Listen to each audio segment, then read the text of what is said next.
इस कार्यक्रम के पुण्यार्चक हैं माता पिता श्रीमान रूपचंद जी जैन, श्रीमती कमला जैन, दिनेश जैन, रेखा जैन, दिवेश जैन, दिशा जैन, गंगवाल परिवार, प्रवासी मुंबई, निवासी ब्यावर।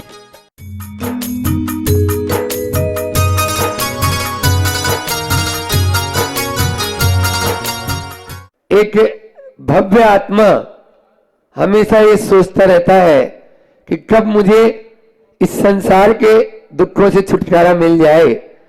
आज वो हमेशा हमेशा के लिए उस शाश्वत सुख को प्राप्त होकर सिद्धालय में विराजमान हो चुके हैं। महापुराण में एक प्रसंग आता है, जब भगवान को, आदिनाथ भगवान को मोक्ष की प्राप्ति हुई तो भरत चक्रवर्ती फूट फूट कर रोने लगा। सौदर में इंद्र जब मोक्ष कल्याण मनाने के लिए आया तो चक्रवर्ती से बोलता है, चक्की तुम रो क्यों रहे हो, रो क्यों रहे हो? तब चक्रवर्ती ने कहा, अभी तक तो तत्व बोध और उपदेश देने वाले तीर्थंकर प्रभु इस धरा पर थे, आज वो मोक्ष को चले गए। अब मुझे संबोधन देने वाला, अब मुझे तत्व बोध देने वाला कौन होगा? इस बात के लिए वह रो रहे। लेकिन आप सबसे मैं कहना चाहता हूं, आप लोग अभी आनंदित नजर आ रहे थे, लेकिन हम दोनों थोड़े से उदास से हुए। क्यों हुए? प्रभु आप तो मोक्ष को प्राप्त हो गए, हम कब होंगे? इस भावनाओं को लेकर हम उदास हो रहे हैं। हमें यहाँ क्यों छोड़ गए? हमें भी साथ में ले चलो, हमें भी मोक्ष की प्राप्ति करना है। लेकिन मोक्ष की प्राप्ति ऐसे ही नहीं, लेकिन आप लोग आनंदित हो रहे हैं, उसमें भी अपने अनेकांत धर्म है, अनेकांत में सब समाहित है।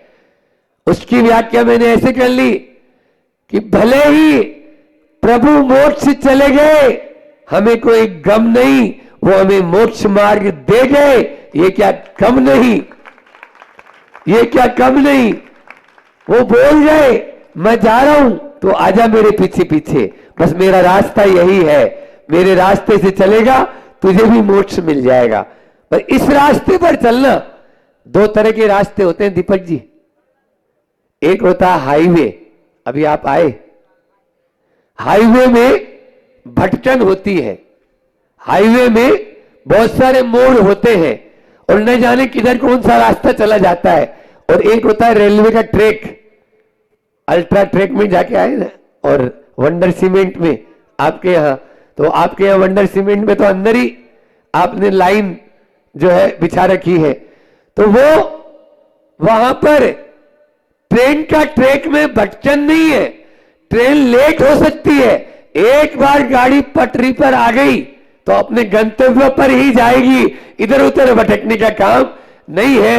बस संसार का मार्ग हाईवे जैसा है, अनेक मोड़ उसमें नजर आते हैं, और मोक्ष मार्ग रेलवे ट्रैक की तरह है। एक बार गाड़ी रेलवे पर लेके आ जाओ ट्रैक पर, आपको गंतव्य पर छोड़ देगी, गंतव्य पर छोड़ देगी। लेकिन बस गाड़ी अभी हमने हाईवे पर ही हमको चितनी चुपड़ी नजर आती है, कौन चले इतने कठिन वहां पर। लेकिन उस कठिन मार्ग को छोड़ो नहीं। प्रभु को, प्रभु ने मुक्ति पाई कब? बोलो, प्रभु ने मुक्ति पाई कब? समोसरण में बैठे बैठे, माइक पर प्रवचन देते देते, मंच पर बैठे बैठे। तीन काल में मुक्ति मिलने वाली नहीं है। दूध होता है ना, दूध बिल्कुल उबल रहा है और तुरंत उतार के पीना शुरू कर दो तो खिचड़ी है, कुकर आपने बनाया है, हालांकि कुकर में बनाना नहीं चाहिए, वो भी एक अलग ही, यानी जो ना उसमें आचार्य श्री जी कहते हैं उसमें पकता नहीं है, फटता है। कोई भी सामान कुकर में पकता नहीं है, फटता है। पका हुआ खाने योग्य होता है, फटा हुआ नहीं। समझ में आ गई?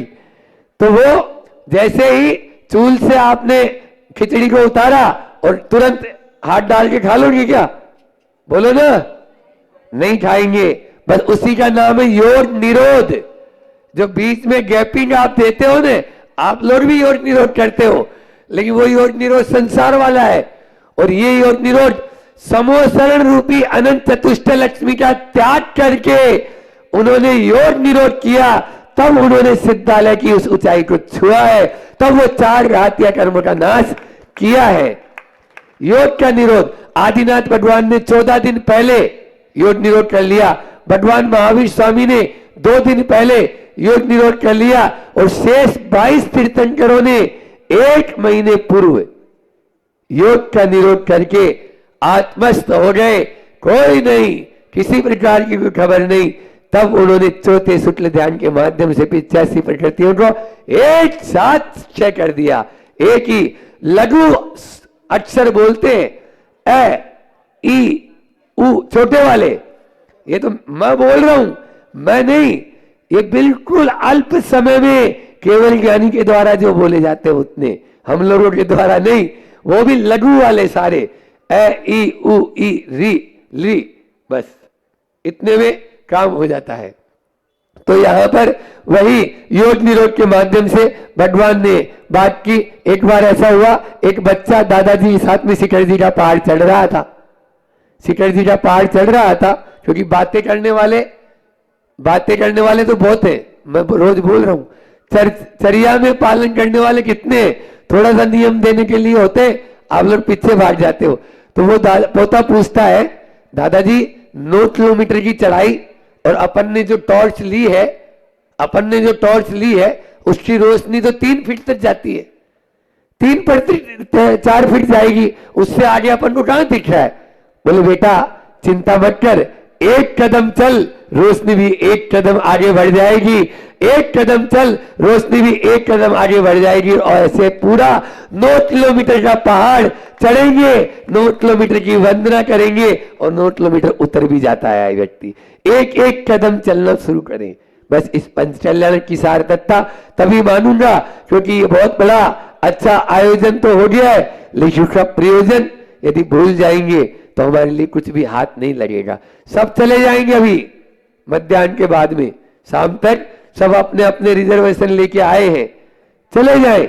लेकिन हमने ये आयोजन क्यों किया है? ये आयोजन इसलिए किया है कि हमारी आत्मा की विशुद्धि और ऊंचाइयों को छुए, और जिस प्रकार से पाषाण से एक भगवान बन गए, आत्मा से परमात्मा सिद्ध अवस्था को प्राप्त कर लिया, पामर से परमेश्वर बन गए, नर से नारायण बन गए, क्या हम नहीं बन सकते क्या? बस ये प्रश्न प्रतिदिन सुबह उठते ही अपने मन से पूछो। एक दिन एक कदम चलते चले जाएंगे, तभी हम आगे बढ़ पाएंगे। एक युवक ने कहा, महाराज जी आप इतनी तपस्या क्यों कर रहे हो, क्यों उपदेश दे रहे हो? अभी पंचम काल में मोक्ष है क्या? ये तो पंच कल्याण में आपने बता दिया। पंचम काल में मोक्ष है क्या? बोलो, आप लोगों से पूछता हूं। मैं बोल रहा हूं मोक्ष है। पारोला में तो हमने बता भी दिया था एक बार प्रवचन में, यदि कोई सुना हो तो पहले वहां पर विद्यासागर भवन में। इस पंचम काल में मोक्ष है, और यहां से है, पारोला से मुक्ति है। बोलो, चाहते हो क्या? चाहते हो मुक्ति? इस पंचम काल में भी, और आगम में है, ऐसा नहीं कि यद्वा तद्वा है, आगम के अनुसार है। इस पंचम काल में मुक्ति है। काय की मुक्ति है? दोषों की मुक्ति है, दुर्बलताओं की मुक्ति है, दुर्गुणों की मुक्ति है। आप अपने दुखों से छुटकारा अपना प्राप्त कर लोगे। बस दोष, दुर्बलताओं और दुर्गुणों से मुक्ति, जितने जितने अंशों में आप मुक्त हो जाएंगे, उतनी उतनी मुक्ति के पास पहुंच जाएंगे। इसलिए ऐसा मत सोचो अभी वर्तमान में मुक्ति नहीं है। और जो हम लोग भी तपस्या कर रहे हैं वो इसीलिए कर रहे हैं कि आज नहीं तो कल मुक्ति जरूर मिलेगी। हाँ, ये नहीं होगी निष्फल। आज नहीं तो कल तपस्या कभी भी नहीं होती है निष्फल, इसलिए हम होंगे सफल, और एक दिन उस सफलता को प्राप्त अपन भी करेंगे, निश्चित रूप से आगे बढ़ सकते हैं। अभी यहां पर हवन होना है, हवन होना है। और हवन में क्या होता है? आहुति दी जाती है, आहुति दी जाती है। आपको अपने दोषों की आहुति देना है। संविदा से कई बार यज्ञ कर लिया, विश्व शांति महायज्ञ, नाम क्या है? श्रीमद जिनेन्द्र आदर्श पंच कल्याण प्रतिष्ठा महामहोत्सव एवं विश्व शांति महायज्ञ, यही रखा है ना, मोटे मोटे अक्षरों में लिखा है आपके यहाँ पर। तो वह विश्व शांति महायज्ञ आप लोग अभी करने जा रहे हो। विश्व में शांति होना चाहिए और होगी, यज्ञ के माध्यम से होती है। अपन भी यही भावना बातें प्रतिदिन पूजा में आप पढ़ते हो कि होवे प्रजा सुख बोले तो हो धारी नरम नरेशा, है ना, सब जगत में शांति हो और प्रत्येक जीव शांत हो। सर्वे शाम शांतिर्भवतु सर्वे सुखिनः भवतु, ये अपन प्रार्थना करते ही हैं यहाँ पर बैठे हुए सब लोग। लेकिन जब तक शांति नहीं हो पाएगी, जब तक शुरुआत हम अपने से नहीं करेंगे। ध्यान रख लेना। आज अभी आप जब हवन करो तो आज हमारी तरफ से आप अपनी उन बुराइयों को आहुति देना है।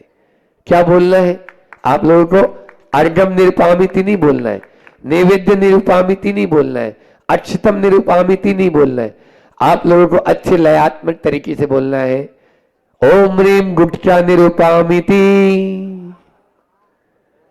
बोलो ना, गुटका निरुपामिति। हाँ, ओम ह्रीम पान पराग निरुपामिति, ओम ह्रीम सिगरेट निरुपामिति। बोलो, ये चढ़ाना है। ओम ह्रीम चाय, क्यों चाय वालों बैठे हैं यहां पर, फैक्ट्री वाले भी, चाय वालों काय की चाय है? चाय काय की है? मोक्ष की चाय है संसार की? बोले महाराज जी यदि सब मोक्ष से चले जाएंगे तो संसार खाली हो जाएगा, इसलिए हमारे जैसे को तो रहने दो अभी। पूरा यदि मान लीजिए सभी मोक्ष से चले जाएंगे, क्योंकि सब तो आप जैसा बोल रहे हो वो सब करेंगे, मैं एक नहीं करूंगा तो क्या फर्क पड़ जाएगा। एक बार ऐसा हुआ कि अकबर ने बीरबल से पूछा, क्यों मेरे राज्य में लोगों की सोच कैसी है? बोले एक ही जैसी है। बोले एक जैसी सोच हो ही नहीं सकती। तो बीरबल बोले बता देता हूं कल सुबह प्रातःकाल आपको सबकी सोच एक जैसी है, यहां बैठे हुए जितने। बोले अच्छा बता। उसने ढिंढोरा पिटवा दिया, सुनो सुनो सुनो, बादशाह अकबर को कल प्रातःकाल दूध के कुंड में नहाने की इच्छा हुई है। दूध के कुंड में नहाने की इच्छा हुई है। सब रात अंधेरे में एक एक लोटा दूध लेकर आएंगे। फलाना चौराहे पर एक कुंड बना हुआ है, उस कुंड में दूध का लोटा अपना डालेंगे सब रात अंधेरे में। यह आदेश है बादशाह अकबर का। एक आदमी दूध का लोटा उठाया और चला अपने घर से। 5 कदम भी नहीं चला और उसके दिमाग में, क्योंकि आदमी के दिमाग खुरापाती होता है, तिरड़म लगाने में बहुत विशेष था। तो वो सोचता है सब तो दूध डालेंगे, मैं अकेला पानी डाल दूंगा तो कौन सा फर्क पड़ जाएगा। मैं अकेला पानी डाल दूंगा तो इतने बड़े कुंड में कौन सा फर्क पड़ जाएगा। वापस आया, दूध का लोटा वापस रखा, पानी का लोटा उठाया और चलता बना। दूसरा आदमी भी ऐसे ही चला। बोले सब तो दूध डालेंगे, मैं एक लोटा पानी डाल दूं कौन सा फर्क पड़ जाएगा। वो भी अपना दूध का लोटा वापस रखा, पानी का लोटा उठाया और चलता बना। रात अंधेरे में कौन देख रहा है वहां पे, इसलिए रात अंधेरे में बीरबल ने डंका पिटवाया है। अब सवेरे चलो, हाथी पर बैठाया अकबर को। आज तो जनता के दूध से नहाने का अवसर है और राजा भी प्रसन्न है और हंसता हंसता चल रहा है हाथी पर बैठकर। और जैसे ही हाथी से नीचे उतरा, बोला आइए स्वामी, दूध का कुंड तैयार। दूध का कुंड? ये क्या है? ये तो पानी का कुंड है। ये आपके प्रश्न का उत्तर है जो कल मैंने आपको बताया था कि जनता एक जैसा सोचती है। वो एक के दिमाग में खुरापाती आया कि सब तो दूध डालेंगे, मैं पानी डाल दूं, कौन सा फर्क है। इसलिए सब तो छोड़ ही देंगे, हम संसार छोड़ देंगे तो खाली हो जाएगा, ऐसी भावना नहीं। आप जैसी विचार करने वाले बहुत सारे और बाहर में हैं। यहाँ वाले तो सब मोर्चे जाने के लिए तैयार है, समझ आया। यहाँ वाले तो सब मोक्ष जाने के लिए तैयार है। तो चाय निरुपामिति, कॉफी निरुपामिति, सिगरेट निरुपामिति, गुटखा निरुपामिति, गुस्सा निरुपामिति, मान निरुपामिति, माया निरुपामिति, लोभ निरुपामिति, ये करो ना, षड्यंत्र निरुपामिति, प्रपंच निरुपामिति, इनको आपको यानी तिलांजलि देना है। तब ये पंच कल्याणक आपका सार्थक पंच कल्याणक हो जाएगा। और तब प्रभु भी वहां मोक्ष में बैठे बैठे भी मुस्कुराएंगे, हाँ मैंने जो मोक्ष मार्ग बताया है वो सही बताया है। मार्ग में चलने की जरूरत है, बस मार्ग में आप अपने कदम बढ़ाते जाओ, एक एक कदम बढ़ाओगे, एक एक बुराई का त्याग करते चले जाएंगे। बोले करेंगे या नहीं करेंगे? देखो हम दोनों, आप लोग जान तो रहे हो, गाड़ी वो अच्छी मानी जाती है कि जो कम ऑयल में ज्यादा माइलेज दे, कम तेल चले और ज्यादा माइलेज दे। दोनों गाड़ियां मुझे तो लगता है ऐसी गाड़ियां हैं आपके यहाँ पारोला में आई है, लेकिन आज पंच कल्याण के समापन पर कुछ तो देंगे आप लोग। हाँ तो एक एक बुराई अपनी उस हवन में छोड़ देना है। बस यही आपके लिए, अपने गुरु के लिए भी एक दक्षिणा हो जाएगी। और बाकी तो हमारे पास न जेब है, न कुछ रखते हैं, न गाड़ी है, न घोड़ा है, न पैसा है, न ढेला है, कुछ रखना ही नहीं अपन को, और न रखने के लिए अपन को कभी सोचना है। फिर भी आप लोग अपनी अपनी बुराई छोड़ेंगे तो एक पंच कल्याण बहुत अच्छा हो जाएगा। अभी गजरक की फेरी होना है, और वो फेरी अद्भुत फेरी, जिसमें भगवान हाथी पर श्री जी लेकर सौदामिंद्र बैठेंगे, कुबेर बैठेंगे, और एक दूसरे हाथी पर आपके जो दूसरे, हाँ गुलबर्गा वाले, कर्नाटक वाले वो बैठेंगे, और एक मानव रथ, वो मानव रथ भी साथ साथ ऐसे 3 रथ के साथ में 7 फेरियां यहाँ होगी। और उसके बाद में थोड़ा उपदेश देकर अपन सब श्री जी को यथास्थान वापस मंदिर की ओर। और ये कार्य आचार्य गुरुवर के आशीर्वाद, समता सागर जी, अक्षय सागर जी महाराज के आशीर्वाद, निर्यापक श्रमण समता सागर जी महाराज जी ने भी बार बार खबर ली और बोले अच्छा चल रहा है ना, अच्छा चल रहा है ना। हम लोग भी हाँ बहुत बढ़िया चल रहा है, बहुत अच्छा चल रहा है। इस प्रकार से यह है पंच कल्याणक बहुत बढ़िया। और हमारे महाराज जी एक आर एक उपवास करके, इनकी तपस्या का ही यह प्रभाव है कि यह पंच कल्याणक सानंद संपन्न हो रहा है। आप देख लीजिए, ये इनकी तपस्या का प्रभाव है। अन्यथा आप देखो, और अजीत जी ने तो कमर कस ली थी कि नहीं मुझे तपस्वी दोनों महाराज जी से ही करवाना है और कोई नहीं। इस प्रकार से भी उनका भाव, और पहले से ये लगे हुए थे। आप बताएं जब आए थे दुर्लभ सारी जी महाराज जी से, ये प्रतिमा भी पूरी आप अद्भुत प्रतिमा है। अभी तो ये प्रतिमा में बीजारोपण हुए, गुणारोपण हुए, इसका अतिशय देखना अब पारोला वासियों को मालूम चल जाएगा कि क्या अतिशय है इस प्रतिमा का। अपना ही जो परिकर सहित और बिल्कुल सांगोपांग 250 जो उसमें देखे जाते हैं नामजोग वगैरह, वो पूरे एक महाराज जी ने बैठकर उसको बनवाया।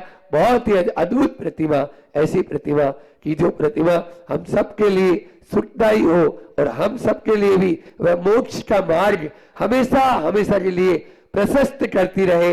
उनके चरणों में हम सब अपनी नमोस्तु निवेदित करते हुए अपनी वाणी को यहीं पर विराम देता हूं।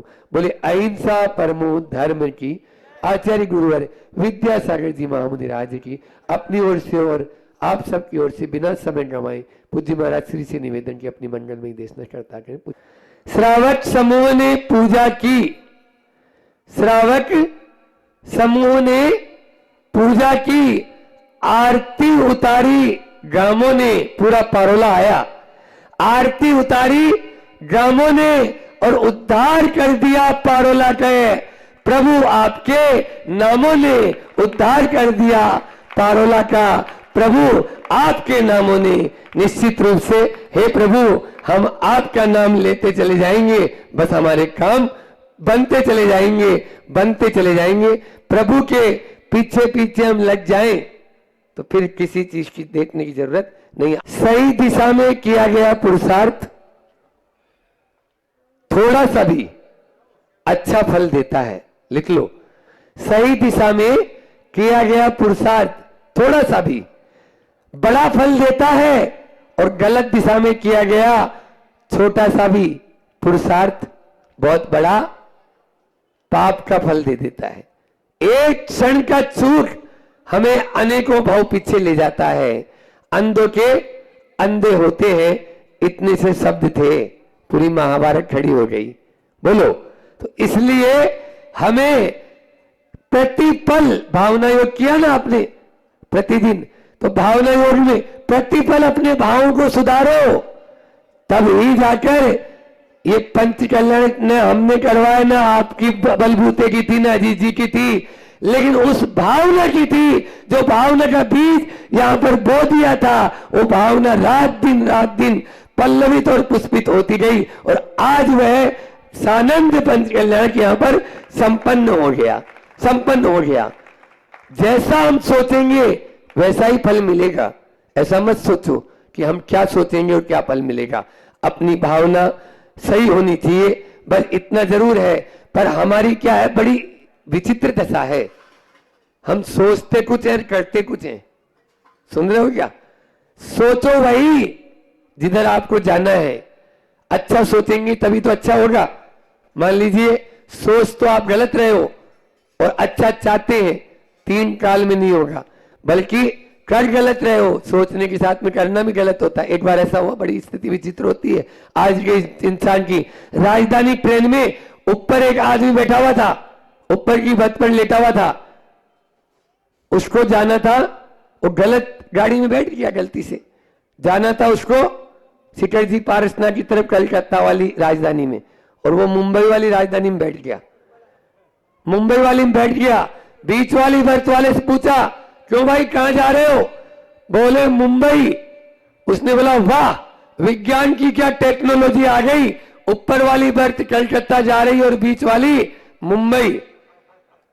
आदमी अपनी गलती स्वीकार नहीं करेगा, वो तो उसको भी यही मानेगा।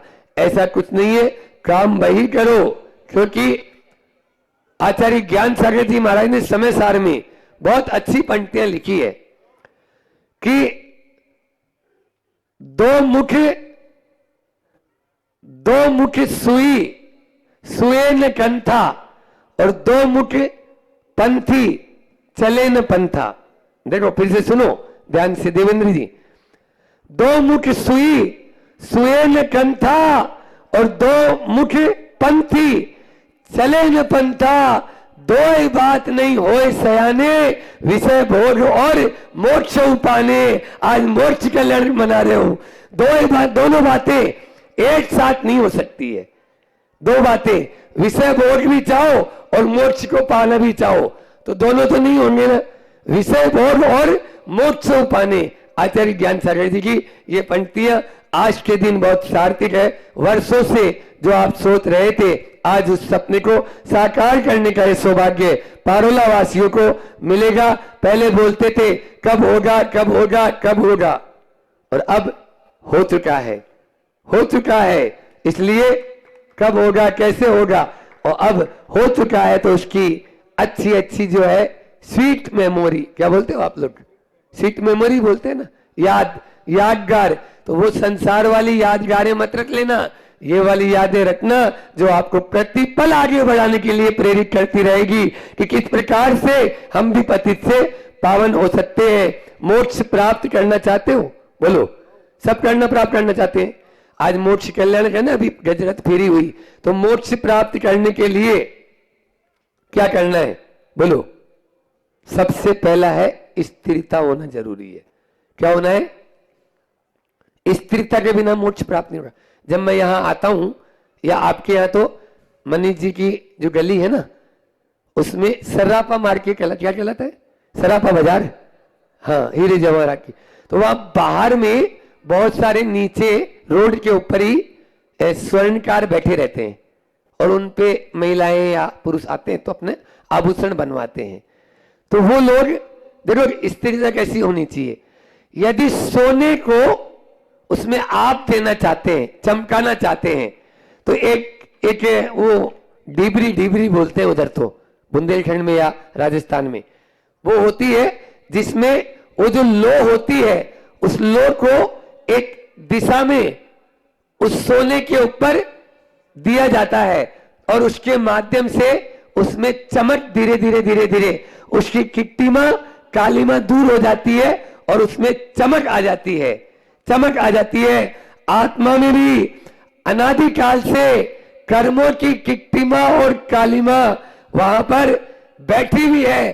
केवल ज्ञान की स्थिरता कर लो, वो डिबरी क्या है, और ज्ञान की स्थिरता कर लो और उसके माध्यम से उसमें ताव दो तो आप अपने आप आ जाएगा। ये पारोला का सर्राफा बाजार में हमने देखा है।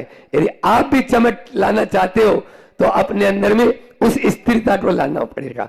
4 बातें करके अपनी वाणी को विराम करेंगे, क्योंकि अभी महाराज श्री जी सुनेंगे। कलशारोहण, ध्वजारोहण का भी कार्य आप लोग संपन्न करना है। भगवान को लेकर भी अब अपन सबको चलना है।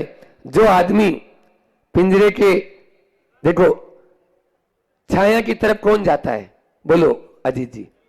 जिसको धूप से बेचैनी हो। सीधी सीधी बात है, धूप से बेचैनी थी मुझे, इसलिए मैं छाया की ओर दौड़ के आ गया। यदि आपको भी धूप से बेचैनी है तो छाया की तरफ आएगा। ऐसे भी होते हैं, तोता होता नहीं, तोता 2 तरह के होते हैं, एक दो तोता और एक कबूतर। ये भी समय सार का उदाहरण है।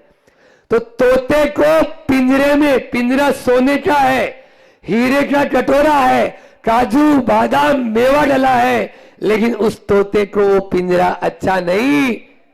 और कबूतर को ज्वार है, बाजरा है, मोट है, गेहूं के दाने हैं, है ना, और मकई है, ये भी डाल देते हैं, उसको वहीं पर आनंद आता है, वहीं पर आनंद आता है। एक को काजू बादाम पिस्ता भी अच्छा नहीं लग रहा और पिंजरा अच्छा नहीं लग रहा, और दूसरे को बोलो ने ज्वार बाजरा वालों, मोक्ष और मोह में ज्यादा अंतर नहीं है।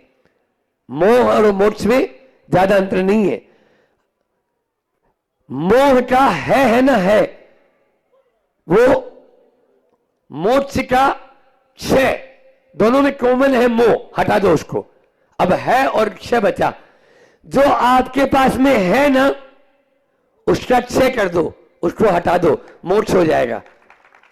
शब्द ही बोल रहे हैं, जो भी है उसको छोड़ दो। अरे प्रभु को भी मोक्ष तब हुआ जब है उसको छोड़ा। समूह शरण को छोड़ो, जाके बैठो। सुबह उदाहरण दिया था, 4 शब्द है, भावना, संकल्प, प्रयास और उपलब्धि। आज उपलब्धि हुई है आप लोगों को पारोला में। तो भावना, संकल्प, रिपीट कर रहा हूं, भावना, संकल्प, प्रयास और उपलब्धि। सबसे पहले भावना। भावना भावनाशनी होती है।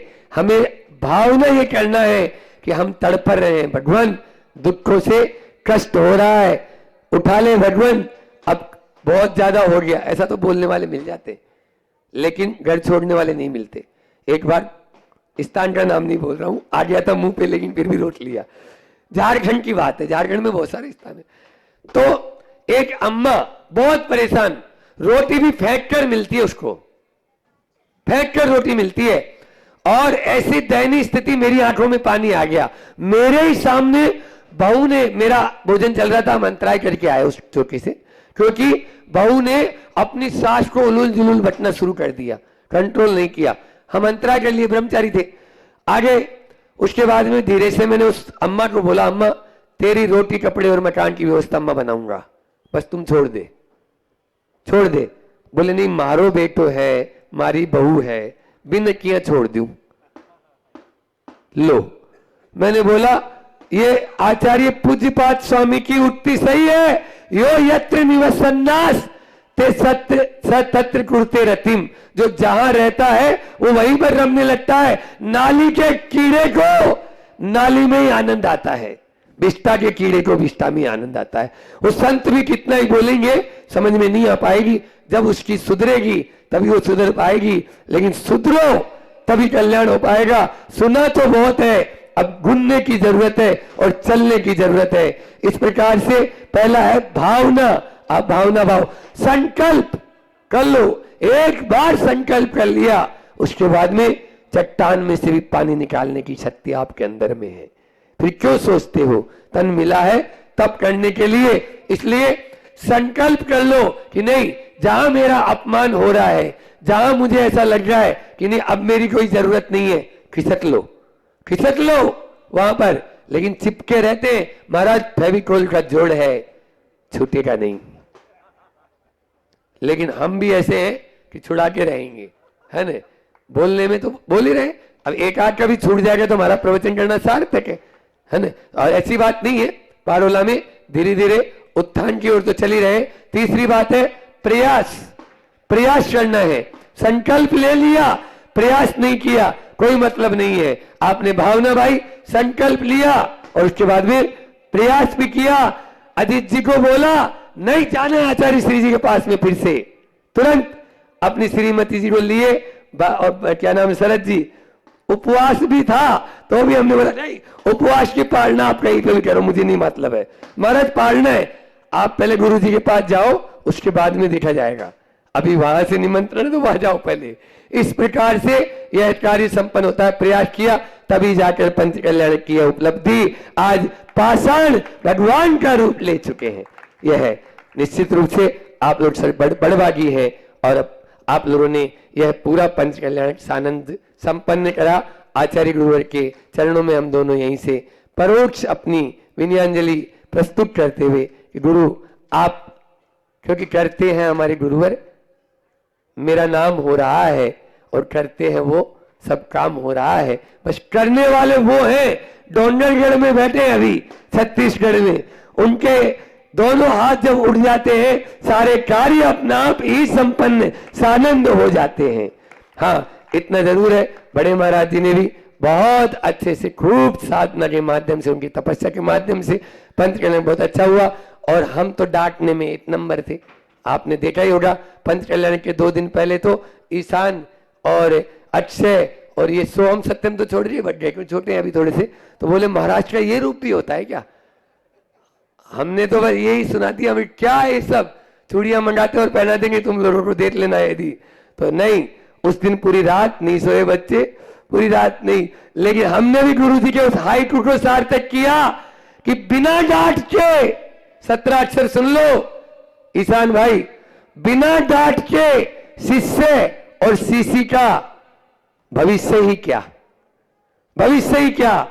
डांट नहीं, डांट होती है तो शिष्य में दवाई रह पाती है और डांट होती है तो शिष्य में गुण आ जाते हैं। इन लोगों ने वो कर दिखाया जो इतिहास में आज तक कभी कहीं पर नहीं हुआ, बहुत अच्छे से यह हुआ है। और फिर भी यदि मेरे वचन आप लोगों कड़वे लगे हो तो हम दोनों हाथ जोड़कर आप सभी समाज वालों से, चाहे कोई भी कमेटी हो और कोई छोटा हो चाहे बड़ा हो, हम हृदय से उनसे क्षमा चाहेंगे और अच्छा बनाकर उनको प्रस्तुत करने की कोशिश करेंगे। अपनी इसी भावना के साथ मैं अपनी वाणी को विराम देता हूं। हम सब मेरी भावना पढ़ते हैं, तेरी भावना तो नहीं, मेरी भावना होऊं नहीं कृतज्ञ कभी न, द्रोहन मेरे उर आवे, गुण ग्रहण का भाव रहे नित, दृष्टि न दोषों पर जावे। इसमें एक ही बात है कि मैं कृतज्ञता को भूलूं नहीं। विगत दिनों में पारोला की इस पावन धरा पर जो घटित हुआ है उसमें किसी एक का योगदान नहीं, अनेकों का योगदान हुआ। जैसे फूल होता है और वही फूल आपस में जब एक दूसरे से मिल जाते हैं तो गुलदस्ता का रूप ले लेते हैं, ऐसे ही पारोला में वह पंच कल्याण प्रतिष्ठा महोत्सव गुलदस्ता का रूप बन गया है। बात तो अल्फाबेट पे चल रही है अपनी ABCD जीवन की, लेकिन आज हमने सोचा कि ये भी फिर एक और कृतज्ञता का अवहेलना हो जाएगी, इसलिए आज का दिन जिन्होंने भी काम किया उन सबके लिए एक कृतज्ञता दिवस के रूप में अपन मनाएं कि ये कृतज्ञता अपने भीतर में रहे और उसी गुण को अपने भीतर में किस प्रकार से हम समावेश कर सकते हैं, उसी के लिए थोड़ा सा चिंतन आप लोगों के सामने और आप हम सब मिलकर उसका चिंतन करते हैं कि कृतज्ञता सबसे बड़ा गुण और कृतज्ञ सबसे बड़ा अवगुण। अवगुण एक चांडालनी जो होती है, सिर पर मरा हुआ कुत्ता, हाथ में मल का विष्टा का कुंभ कलश, एक हाथ में खप्पर टूटा हुआ,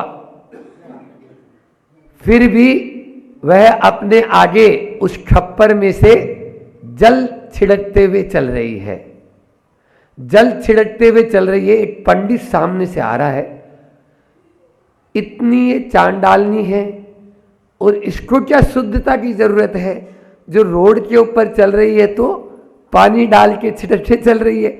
ऐसे तो आप लोग मंत्रोच्चारण के माध्यम से करते हो, और वो मल का सब पूरा गंदगी से भरी हुई। पंडित जी ने पूछ लिया, तुम्हारे से गंदा कोई संसार में है ही नहीं, और तुम भी धरती पर चल रही है तो पानी छिड़क के चल रही है। उसने बोला, सुनो, अभी एक कृतज्ञ इधर से गुजरा है, उसके पांव पर मेरे पांव न पड़ जाए, इसलिए मैं पानी छिड़क के चल रही हूं। उससे भी गया भी था। प्रायश्चित में ही बताया, कृतज्ञता या कृतज्ञता का भाव, जिसको कृतज्ञ हो नहीं कृतज्ञ कभी मैं, उस कृतज्ञ के लिए कोई प्रायश्चित ही नहीं, क्योंकि उसके भीतर में कृतज्ञता रही नहीं ना, तो अब क्या प्रायश्चित देगा देने वाले और लेने वाला। तो भाव ही नहीं है। दो उदाहरण के माध्यम से अपनी बात को मैं आगे बढ़ाता हूं, जो सत्य उदाहरण है।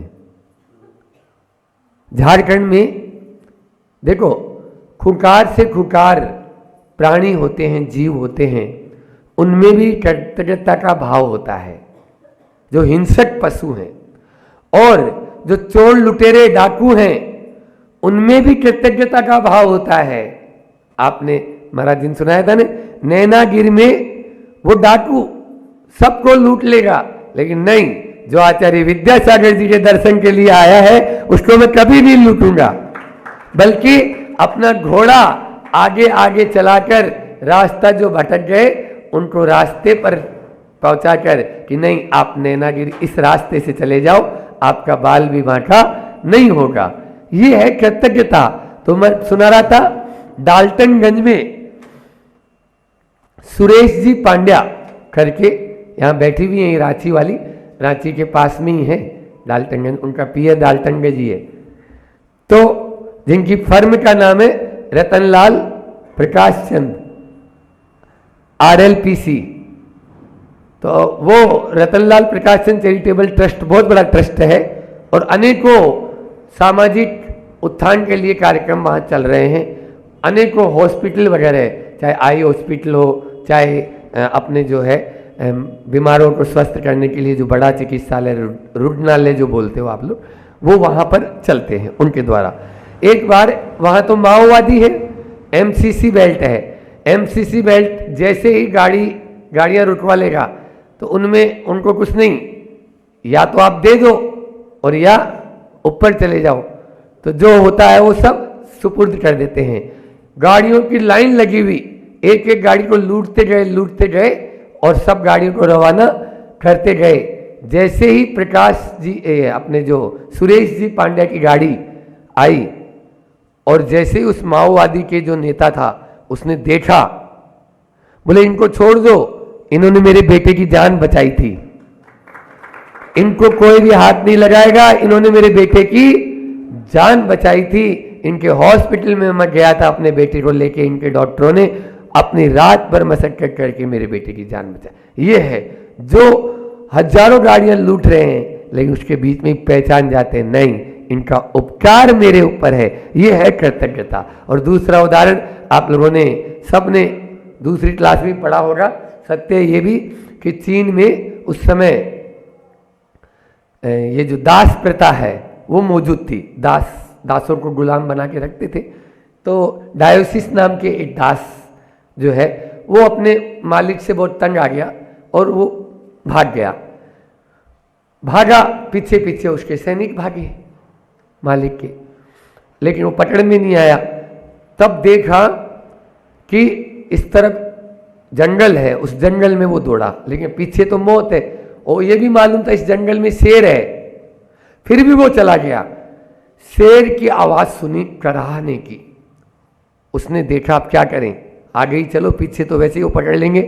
वो शेर की तरफ गया, शेर ने अपना एक पंजा उठाया और बताया कि मेरे पंजे में एक बहुत बड़ा कांटा लगा है, कोई इसको निकाल दे।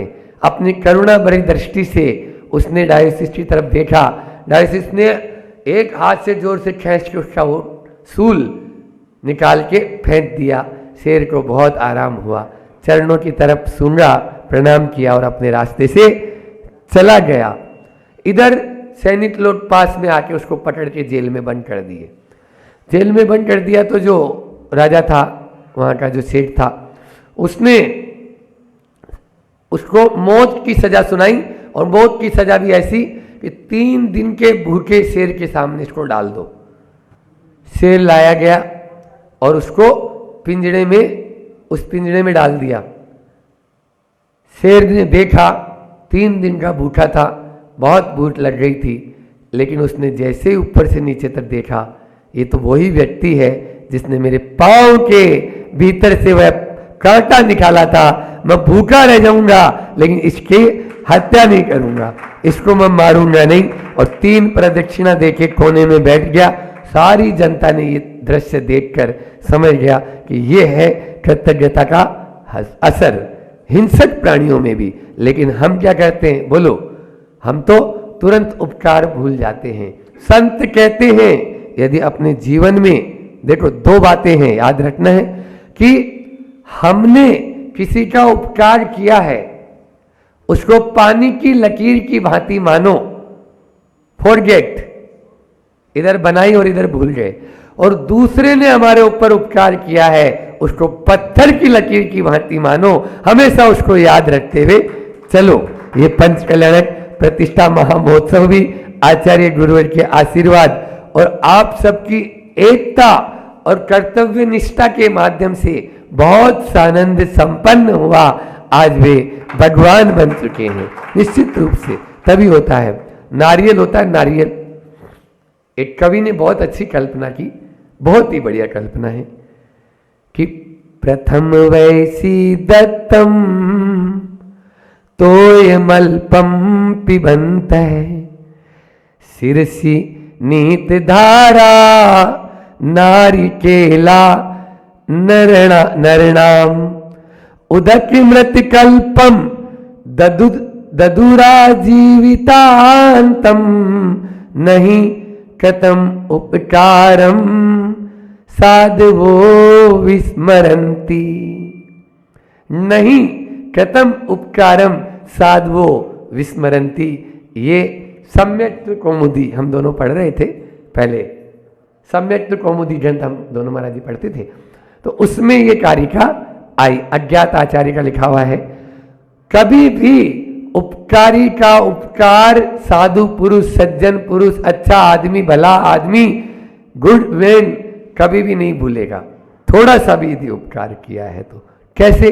जैसे पानी डाल डालकर नारियल का पेड़ बड़ा हुआ, तो उसने बोला, किसान ने या माली ने या जिसने भी उस पेड़ को लगाया, उसने पानी डाल के मुझे बड़ा किया है।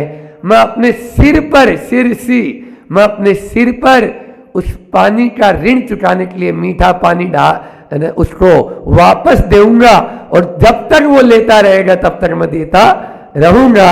ये है एक नारियल के माध्यम से शिक्षा। वो नारियल बोल रहा है कि नहीं, मुझे वापस उस पानी को लौटाना है, मीठा करके लौटाना है। ये उपकार की परिभाषा होती है। 4 के प्रति, 4 बार करके अपनी वाणी को विराम देंगे। 4 के प्रति कभी भी उपकार को भूलना नहीं चाहिए। कौन है महाराज जी वो 4? बोलो। तो सबसे पहले तो माता पिता, बहुत सुंदर। माता पिता का उपकार हमें कभी भी नहीं भूलना चाहिए, जिन्होंने हमें जन्म दिया, फिर जन्म देकर यूं ही नहीं छोड़ दिया, जीवन दिया और जीवन देकर संस्कारित बनाया, आज इस योग्य बनाया कि हम यहाँ बैठने के योग्य हो गए। नहीं तो याद करो, मान लीजिए वो ये उपकार नहीं होता और ऐसे ही इधर उधर छोड़ देते, कोई लुच्चे लफंगे बने गए होते, संस्कारित नहीं करते तो आज सलाखों के पीछे होते, कोई भी पकड़ के ले जाता, पुलिस पकड़ के ले जाती, अपराधी बन गए होते। समझ में आ रहा है? आज बड़े बड़े कोई स्कैंडल में फंस गए होते। तो इसलिए पुण्य का उपयोग तो उधर भी हो सकता है ना, आदमी उधर गलत दिशा में ज़्यादा करता है, अपने दुरुपयोग करता, उपयोग क्या उसका। तो इस प्रकार से, लेकिन संस्कार थे। अभी आज एक महिला ने पूछा कि आपको वैराग्य कैसे आया, तो वैराग्य इसीलिए आया कि संस्कार होते हैं। जब बड़ों को देखते हैं तो अपना आप ही उनके प्रति वैसी भावना होती है। और फिर दूसरा हमने बता दिया था कि रागियों को चेहरे देख के हमें वैराग्य हो गया। आप लोग रागी हैं तो रागी का उदास सा चेहरा देख के भी ऐसा अपन को नहीं बनना, तो वैराग्य हो जाता है। फिर भी जीवन में कोई न कोई टर्निंग पॉइंट होता है। तो पहला बताया मैंने, माता पिता के प्रति हमें कृतज्ञता का भाव रखना चाहिए। कभी भी कोई भी वृद्धाश्रम की सोचना ही नहीं चाहिए, है ना। आज जो ये देखो, मैं तो यहाँ पर सब सीनियर सिटीजन ही बैठे हैं लगभग इधर इस तरफ, तो उनसे यही कहना चाहूँगा, यदि ऐसी नौबत आती है ना, अपनी थोड़ा सा भी वहाँ पर सम्मान मान को ठेस पहुँचती है, हम दो हैं ना, क्यों चिंता करते हो, आओ और गुरुकुल में भर्ती हो जाओ, क्यों वृद्धाश्रम की ओर जाना। हमारे कुसुम्बा वालों को देखो, बिल्कुल महीने भर से आज 1.5 महीने से साथ हैं, तो अपना यही कल्याण का मार्ग है। और ये बता दूं, इसमें पूजा ज्यादा होती है। भाई भी आके पूछेगा, माता भी आके, पत्नी भी आके पूछेगी, और बेटा भी आके बार बार पूछेगा, नहीं नहीं आपको कोई कमी तो नहीं है किसी प्रकार की। और आप यहाँ चाबी लटकाए रखोगे तो बोले ये चाबी छोड़ते ही नहीं है, वो छुड़वा लेंगे, और नहीं छुड़वाएंगे तो आपको छोड़ के जाना पड़ेगा। समझ में आ रहा है। तो इसलिए दूसरा हमारे से छीने, दूसरा हम बिना दिए छोड़ के जाएं, उससे पहले छोड़ो ना, छोड़ो। छोड़ने में और छूटने में बहुत अंतर है ना। बोलो बोलो आगे बैठे। मैं तो बोलता हूं छोड़ने और छूटने में उतना ही अंतर है जितना सुबह सुबह संडास में या बाथरूम में या टॉयलेट में जाके आप फ्रेश हो जाते हैं और उल्टी करते हैं, उतना ही अंतर है। बोलो, एक तरफ उल्टी करना है, ये क्या है, छूटना, और संडास में जाके आप तरोताजगी महसूस करते हैं, ये है छोड़ना, ये है छोड़ना। बिल्कुल छोड़ने और छूटने में, इसलिए वॉमिटिंग थोड़ी करना है अपन को। फिर दूसरा उपकार है धरती माता के प्रति, धरती के भार मत बनो। अभी पारोला में तो 26 जनवरी भी हुई, पंच कल्याण भी बाहर में हुए, तो जैनेतर बंधुओं ने रोज सुना, तो हमने रोज उनके हिसाब से भी थोड़ा मसाला देते गए कि ताकि उनके लिए भी कि भारत के प्रति हमारा क्या कर्तव्य है, हमारी माता के प्रति। तो पहला माता पिता, दूसरा भारत माता, भारत माता के, धरती माता के प्रति जो हमारा कर्तव्य है उसको कभी नहीं, उस ऋण को चुकाया नहीं जा सकता। कहा गया ना कि मित्राणि धन धान्यानि प्रजानाम सम्मतामिव जननी जन्म भूमिश्च स्वर्गादापि गरीयसी। मतलब मित्र, धन, धान्य, प्रजा आदि से भी ज्यादा किसके ऊपर प्रेम होना चाहिए, वात्सल्य होना चाहिए, जननी जन्म भूमि से, धरती माता के प्रति। स्वर्ग से भी भारी है तो वो है जहां जन्म लिया है, जिस माटी में तू बड़ा हुआ है, उस माटी का ऋण चुका देना, यही तो हमारे लिए उपकार होता है। उस माटी का कभी अपमान मत होने देना। उस माटी को यूं लगा के, और यूं माटी ऐसे सिर पे लगाते थे जो स्वतंत्रता सेना। आज भी जो कबड्डी वगैरह खेलते हैं ना, अभी क्रिकेट आ गया तो क्या लगाएंगे, वो तो यूं ठोकते रहते हैं उसके ऊपर, माँ को ही मारते रहते हैं। और पहले कबड्डी खेलते थे तो खो खो है, कबड्डी है, इनमें माटी को उठाया और यूं लगाया और फिर आते थे अपनी जान तोड़ते हुए, आजा मैदान में। समझ आया। तो ये है, पहले खेल भी ऐसे ही होते थे ना। ये सब हमारी भारत माता, धरती माता के प्रति समर्पण दिखाते हैं। मंगल पांडे का नाम आपने सुना होगा कि मंगल पांडे जो है, जब उसकी पिस्तौल में एक गोली बची और चारों तरफ फिरंगियों ने घेर लिया, फिरंगी मतलब अंग्रेज, हाँ फिरंगी मतलब अंग्रेज, बता दे वो भी नहीं तो उन्होंने घेर लिया। अब उसने देख लिया कि इसमें लास्ट गोली है, तो वो बोलता है मैं तुम्हें हरामियों के हाथ से तो नहीं मरूंगा, इतना तो निश्चित है। और अपनी कनपटी पे अपनी बंदूक को दागता है और अपने प्राण गंवा देता है, और वंदे मातरम बोल के वो प्राण छोड़ देता है।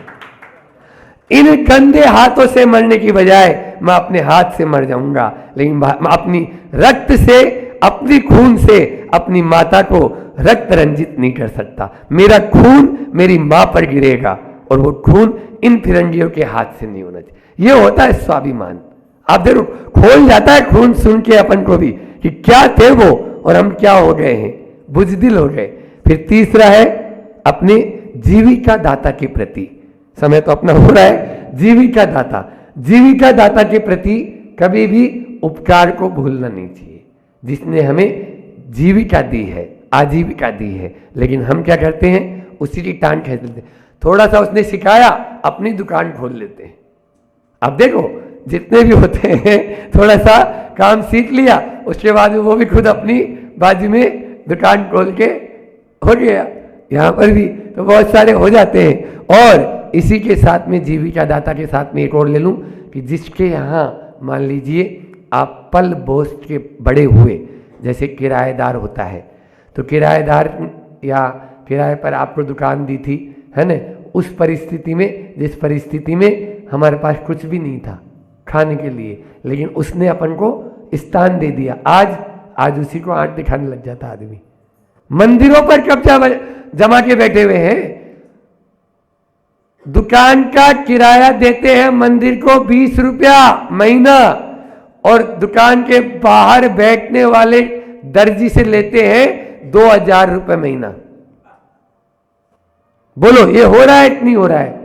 आपके इधर तो फिर भी इतना नहीं है, लेकिन आप राजस्थान की तरफ चले जाओ, मध्य प्रदेश में चले जाओ, तो वहां बिल्कुल सैकड़ों दुकानें हैं।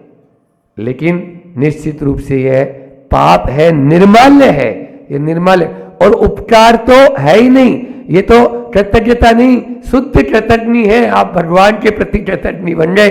और अंतिम कहकर अपनी वाणी कि गुरु के प्रति जो उपकार उनका है कभी हम चुका नहीं सकते, क्योंकि उन्होंने हमारी आत्मा का कल्याण करने का एक मार्ग प्रशस्त कर दिया। उस मार्ग को बता दिया कि ये मार्ग है बेटा, इस पे चल लेना, तुम्हारे लिए कोई अड़चन नहीं आएगी। आज भी आचार्य श्री जी, आचार्य ज्ञान सागर जी महाराज भले ही 4-5 साल रहे आचार्य श्री जी साथ में, उसके बाद में समाधि हो गई, लेकिन उन 4-5 साल में, 4 साल में जो मिला, आचार्य श्री जी एक एक शब्द को याद रखते हैं और उस शब्द के माध्यम से वो अपनी इस यात्रा को यहां तक लेके आ गए। और एक बीज थे, उसको आज एक वट वृक्ष का रूप प्रदान कर दिया उन्होंने, वट वृक्ष का। क्यों? क्योंकि अपने बेटा यहां पर नहीं, बुंदेलखंड में चले जाना, वहां तेरी दुकानदारी अच्छे से चलेगी और तेरा भरण पोषण अच्छे से। बुंदेलखंड आ गए, हर चीज को, संघ को गुरुकुल बनाना, आज गुरुकुल बना दिया उन्होंने, कुलगुरु बन गए। और इसी तरह से महिलाओं को शिक्षित करने में आगे रहना, तो प्रतिभा स्थली, ब्राह्मी आश्रम जैसे बड़े बड़े आश्रम खोल दिए, आप देख लीजिए उनके माध्यम से। तो ये सब क्या है? ये अपने ही गुरु के हर चीज का, उनका तो आंखें ही भर आ जाती है। आप लोग तो देखते हो, कोई भी बड़ा कार्यक्रम होता है तो सबसे पहले वो अपने गुरु के प्रति जब विनयांजलि प्रस्तुत करते हैं, उसमें वो कंठ भर जाता है उनका और अवरुद्ध हो जाता है कि बस जो भी है सब उनका है। बस यहाँ भी पारोला की इस धरती पर जो घटित हुआ वो सब अपना नहीं है, सब कुछ उनका है, इनका है, पर इन्होंने वहां से आशीर्वाद दोनों हाथों से दे रहे हैं, तो अपना आप ही हो जाता है। हम कभी भी कृतज्ञ न बने, कृतज्ञता को अपने जीवन में धारण करें, तभी हमारा यह पंच कल्याण मनाना सार्थक होगा। आज फिर से उन सभी नव युवाओं, चाहे महिला मंडल हो, चाहे वह पुरुष मंडल हो, चाहे बालिका मंडल हो, और चाहे पारोला के नागरिक हो, और चाहे आसपास के जो नागरिक हैं, जलगांव वाले हैं या दूलिया वाले हैं, अमलनेर वाले हैं, सिरसाला वाले हैं, कुसुम्बा वाले हैं, और भी इधर धरण गांव हैं आपके, तो ये सब ने मिलजुल कर कमर कस के आगे आए, तो ये पंच कल्याण बहुत ही अच्छा हुआ। हम लोगों को भी बहुत प्रसन्नता है। हमारा भी आज तक इतने पंच कल्याण देखे, लेकिन ये पंच कल्याण बहुत अच्छे से संपन्न हुआ है। आगे भी इसी प्रकार से धर्म प्रभावना में हम सब अपना योगदान देते रहे, इसी भावना के साथ बोले अहिंसा परमो धर्म की। आचार्य गुरुवर विद्यासागर जी महामुनि राज की। इस कार्यक्रम के पुण्यार्चक थे माता पिता श्रीमान रूपचंद जी जैन, श्रीमती कमला जैन, दिनेश जैन, रेखा जैन, दिवेश जैन, दिशा जैन, गंगवाल परिवार, प्रवासी मुंबई, निवासी ब्यावर।